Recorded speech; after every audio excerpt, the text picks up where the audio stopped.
Hello and welcome. You're watching Cricbuzz Comm Box at the end of the 10 overs in Ireland's innings, who were put into bat first by England, who won the toss. My name is Tanay Tiwari. With me, PPP, Parthiv Patel. And PP, if you look at that scorecard, England wouldn't have thought that this was the start Ireland were going to get. 10 overs, 92 for 1, a 50-plus partnership for Balbirnie and Tucker. And they seem on a roll right now. They do, absolutely. I think the kind of start they got, 58 runs in power play. I thought they were fearless. They knew which lengths England were going to bowl.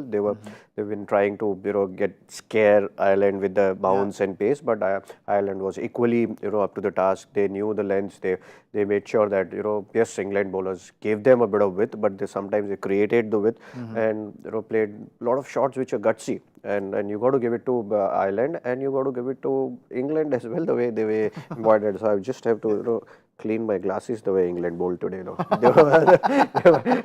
They were all over the place today. Yeah. The vision seems foggy for the English bowlers as well, and you can see that in the economy rates for Chris Woakes, for Sam Curran. There have been some good overs from Adil Rashid out there in the middle, and those two up front from Ben Stokes as well.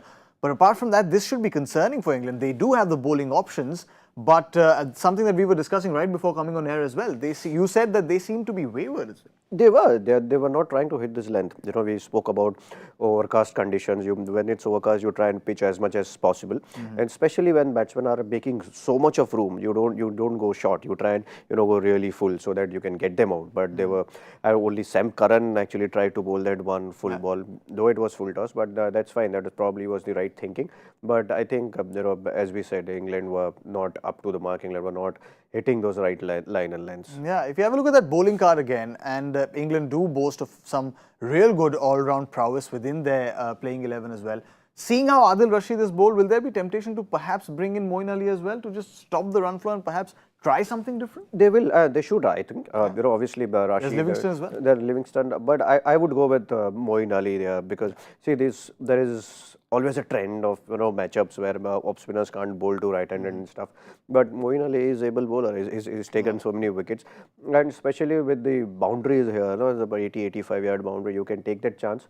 Maybe try and just to break the pace and try and get someone who can bowl slow, someone who can bowl those test match line and lengths. So hopefully I think they can do that.